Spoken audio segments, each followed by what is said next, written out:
What's up guys, I'm Nocturnal. So, Shadowlands is finally here, and with that being said, while a lot of you guys are gearing, leveling up, and just progressing into these interesting endgame systems that the expansion provides, what you're also going to want to consider is what profession is best for you and what profession you're going to focus on in this next expansion. Now, that being said, there's a lot of changes with regards to legendaries or optional regions, and each profession in their own way is a lot different than previous expansions in many different ways. So depending on what your goals are, whether it's gold making or it's just progressing into endgame faster or providing consumables for your guild, these are things that we're going to talk about today, things that you're going to want to consider, and most importantly, hopefully we're going to find an answer for you when it comes to figuring out which profession is best for you. So without further ado, let's get right into it.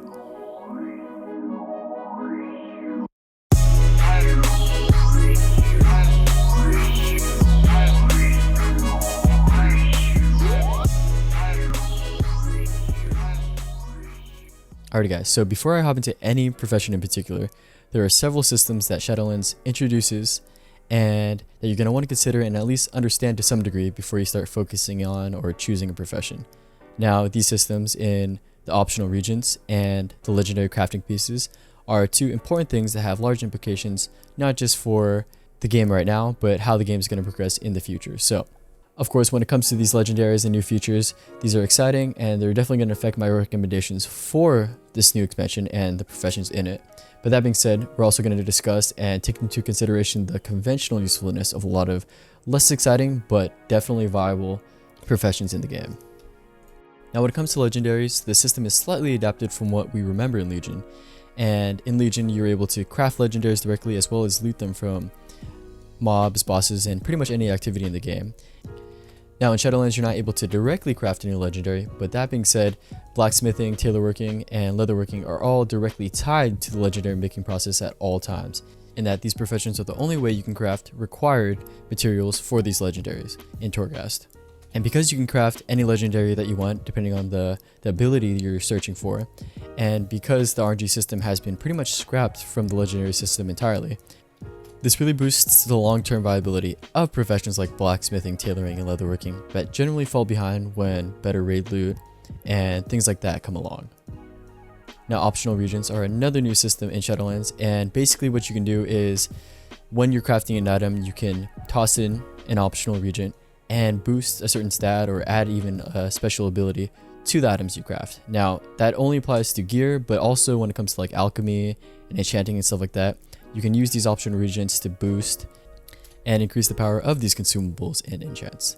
So keep that in mind. While the optional region system may not make or break your decision to choose a profession, the variance in bonus effects and extra stats and all this stuff when it comes to crafting gear is going to define the game in early expansions. So if you're looking to capitalize on this, especially before raid, especially before Mythic Plus and BIS and all that good stuff, this is a perfect time to do so, and something definitely to consider while you're leveling and starting to understand the game better and getting ready to choose and commit to a certain profession. So with that being said, let's get right into the professions. Of course, if you guys are looking for a particular profession or a group of professions, I'm going to leave a link to each one down below, so feel free to skip around if you already have a profession in mind or something that you're interested in, and of course depending on what you need. So with that being said, let's do it. Alrighty, so there's a lot of new exciting changes when it comes to gear crafting professions, especially when it comes to legendary crafting and early game optional regions. And because of this, whether it's leatherworking, blacksmithing, or tailoring, there are several things you're going to want to consider before picking up these. Now, the idea of legendaries is a powerful one, but like in Legion, these legendaries are going to take a lot of materials. So whether you're just starting the game, don't have a lot of gold, or just trying to make a foothold in other ways without a lot of upfront cost, then what I would recommend doing at the very least is picking up a gathering profession alongside these gearing professions, and ideally the one that provides the actual raw materials for that gearing profession. For example, blacksmithing with mining and leatherworking with skinning and stuff like that. But that being said, don't stray away from these things. These are professions that are generally developed slightly later than gathering or even enchanting and stuff like that, mostly because, like I said, you need the raw materials and you're going to need a lot of them to level them up. With that being said, in early game, before raids and before Mythic Plus really shoots off, these gear crafting professions are going to be exceptionally viable So the faster you get them level up, the faster you're able to gather resources and basically provide gear to new players and just freshly leveled alts, the more money you're going to make. And of course, even if you're not looking to make gold, getting access to these legendary crafting materials so you can hop into Torghast and start popping out legendaries like a legendary bunny or something like that. Then the more prepared you're going to be for late game, the more prepared you're going to be for Mythic Plus, raids, and all that good stuff. And of course, you're going to be laying the beat down by having all the best gear you can get, whether it's in PvP or in open world or just in dungeons for fun. So definitely check out gear crafting professions, whether it's blacksmithing, tailoring, or leatherworking, and have fun with it. Alrighty guys, so gathering professions. Now, gathering professions I have grouped together because of all the professions, they probably have seen the least amount of change in Shadowlands. But that being said, they're still one of the most viable ways to make gold if you're looking to do so. And a great way to save gold if you guys are looking to fund your professions like alchemy, blacksmithing, pretty much any profession. Of course, these gathering professions include skinning, mining, and herbalism. And the cool thing about them is that they're tied to multiple different crafting professions. Now, as far as long-term viability, gathering professions are always going to be viable because when it comes to consumables and things like that, there's always going to be demand for these raw materials. And with the introduction of the legendary system where you can now craft any legendary that you want depending on what you need and without the idea of RNG in the way, this is only going to further increase the viability and the demand for these raw materials. So gathering is always a good option, and it's something really easy to level up, especially early while you're leveling. You can always just pick up nodes while you're walking around the world and kind of questing and taking mobs and experiencing the game. So basically, if you like the long-term viability and you like the easy gold and you don't mind going out there just picking up nodes while you're adventuring and questing and whatnot, then gathering is a great profession for you and something that, like I said, you can't go wrong choosing. Alright, so next, and probably one of the most intriguing professions in the expansion, and pretty much every expansion honestly, is Enchanting. Now, Enchanting brings to the table a lot of new enchants, whether it be the new armor enchants that they reintroduced to the game or just enchanting materials for other crafting professions. Enchanting is extremely powerful, extremely viable, and the funny thing is it's easy to level up too. Gear that you may not need or gear that you're done using, especially while leveling, you can disenchant and you can use to start gathering and generating raw materials. And cool thing about enchanting is that it never loses its viability. And you know, whether it's now when people are rotating through a lot of gear, trying to get all that crafting stuff and pre-raid BIS, or when it even comes to raiding itself, when people are getting loot from the first raid or moving from raid to raid and all this different good stuff. So enchanting is always something good to have. I like to have it at least on one character of mine at any given time, just so I can either disenchant and make use of the easy raw materials, or so I can enchant and make big bucks off, you know, people who don't enchant. So there we go.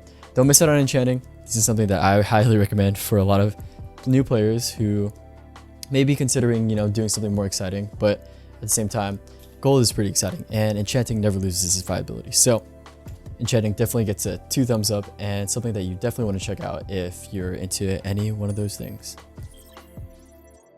Now, Inscription is another profession that's kind of up the alley of gear crafting in that it's a little more difficult to level up without the raw materials to supply it. So you're going to want to have a little bit of a foothold before you start Inscription. But that being said, it's also directly tied to how gear works and directly tied to how optional regions work in the game. Now, with the added bonus of having Dark Moon decks and stuff like that, you can also craft missives, which is a optional region that you can use while crafting armor and gear and stuff like that. And what this allows you to do is basically choose the secondary stat or boost or bonus that you want in your piece of armor. So with that being said, Inscription also gets a boost in that you can create tomes, which can reset talents out in the world. You also get access to contracts, which can increase reputation every time you do a world quest or just activities in general. So Inscription is a powerful one. Like I said, it's similar to gear crafting in that you're going to need either some gold to provide the raw materials or gathering professions like Herbalism so that you can make your inks and do so without spending an absorbent amount on herbs and stuff like that are going to be exceptionally expensive early game. And that being said, while missives are going to be useful because of the marginal returns you're going to get given the expensive price of herbs in early expansion and stuff like that, and because Dark Moon decks are not going to be as viable and as game breaking as they were in expansions like BFA, Inscription in a way has kind of gotten the short end of the stick this expansion. It's something that you can definitely commit yourself to, and if you're one of the first in your server or something like that, you can't be making a lot of gold providing that kind of thing. But that being said, it's not going to be as useful, I believe, in early game, and it's going to be useful, although not as useful as other professions that you can pick up, such as Enchanting, which is more versatile and something that is more conventionally useful, especially going through later stages of the game. Okay, so now Jewelcrafting. And Jewelcrafting is an interesting one because it kind of takes the elements of the gear crafting professions like Blacksmithing and Tailoring and Leatherworking, but it also gives you the added bonus of having the actual jewels that you can slot for extra bonuses and stuff like that. So in a way, it kind of takes a good balance between consumables and long-term gear, especially legendaries. And with that being said, given that it's a crafting profession, it's going to have a little bit of a slower curve, and having something like mining to supplement it is definitely going to improve your efficiency, whether it's because it'll save you some gold or because you'll have a lot of the hands-on materials from adventuring and questing and just being out in the world. And like I said, because of its ties to legendaries as well as the constant need for consumable jewels, this is a very strong profession to have, not just early game when everyone's trying to get legendaries, but late game too when, like I said, raid and new loot with slots and stuff like that come out. So pick up Jewelcrafting if that's what interests you. If you like shinies and stuff like that, this is not a bad route to go. And if you're looking to make money or looking to provide for yourself or your guildmates, this is definitely a strong one early game when a lot of the jewels are going to be less accessible. Alright guys, so now we're going to talk about Alchemy, one of my favorites and probably one of the most consistent, like Enchanting and like Jewelcrafting over the most recent expansions. And because like these professions, Alchemy provides a consumable in flasks and in combat potions and even like utility everyday slice of life potions that are useful in every stage of the game. Of course, in Shadowlands, there's not going to be as many exciting changes as far as Alchemy itself goes, kind of like gear crafting that gets legendaries and stuff like that, but at the same time, it's going to benefit off being the most conventional and one of the most consistent professions in the game in general. And this is further exemplified by the fact that Blizzard has nerfed potions and flasks from previous expansions and capped them to level 50. So in Shadowlands, whether it's in leveling or in just moving around, you can't be using like the utility potions like Skystep and stuff like that. So that's going to provide a lot of inherent value to the profession, more so than it already has. And like I said, when it comes to Mythic Plus, when it comes to raiding and pushing raids, these flasks and battle potions are invaluable and constantly used and constantly eaten up. So these are things that you're going to want to start keeping in mind, especially as the first raid approaches. You're going to want to try to get your alchemy up, try to make as many and puzzle out as many pots as you can. And of course, having Herbalism to supplement your alchemy is always recommended. Herbalism, like I said, is an easy one to do, especially when you're just roaming around. And while this is not required, if you have gold and you have someone, or if you have someone supplying the herbs for you, this is definitely going to give you that extra boost early game. Alrighty guys, and never least, but for some reason always last, we have engineering. And engineering, of course, brings a lot of cool utility, a lot of interesting mechanics and gizmos to the game. And of course, these things are going to have an impact, especially when you're in the open world, whether you're gathering or just fighting for resources in general and mobs. Although that being said, the most value I believe you can get from engineering is going to come from the goggles themselves, the headpieces that you can craft, which are going to be probably one of the best items you can get for your headpiece before raids and higher Mythic Plus comes out. So with that being said, engineering has always been a solo oriented profession. It's going to be something that you may want to supplement with something else if you're looking to make gold, whether it's just gathering or another crafting profession that can provide a little more to the auction house at least. But engineering is one of the funnest as well. It has a lot of the utility and all these little toys and gizmos. So if you're interested in just enjoying your time, interested in just having fun and not necessarily thinking too hard about making gold or focusing all your professions into making gear to get you to the end game, then you can of course enjoy engineering. And like I said, the goggles are going to be useful. They're going to be probably one of the best head slot pieces that you can get if you're not using a legendary in that slot. So have at engineering. Like I said, it's going to be more solo oriented, but at the same time, it's going to be very useful and very fun to use in open world and all that good stuff. So if you're not looking to make a whole ton of gold with this profession, if you're not necessarily looking to funnel yourself into endgame with crafting, then engineering is definitely an awesome and fun way to go. Alright guys, so that wraps up my thoughts on each of the professions in this game, which ones I believe are going to be most useful given your goals, whether it's gold making or crafting legendaries or crafting consumables for your guild and yourself. All these different things are things that are going to factor in. Like I said, Shadowlands introduces a lot of different mechanics to the crafting system and professions, but at the same time, there's a lot of conventional wisdom and a lot of conventional things that are similar and that you can pick up and definitely benefit off of no matter what profession you have.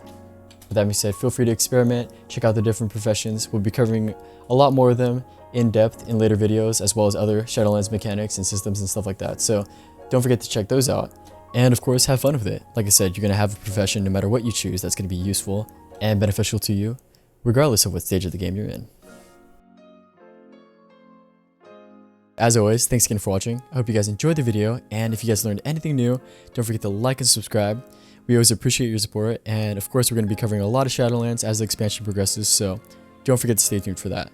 And of course, if you guys are interested in checking out my Twitch, we do stream Monday, Wednesday, Friday, and we'll be covering a lot of Shadowlands live. So if you guys have any questions about a profession or just about the game in general, don't forget to drop by, hang out. And of course, don't forget to comment down below what your favorite part about Shadowlands is down below. So yeah, besides that, we'll catch you guys next time. Catch you later.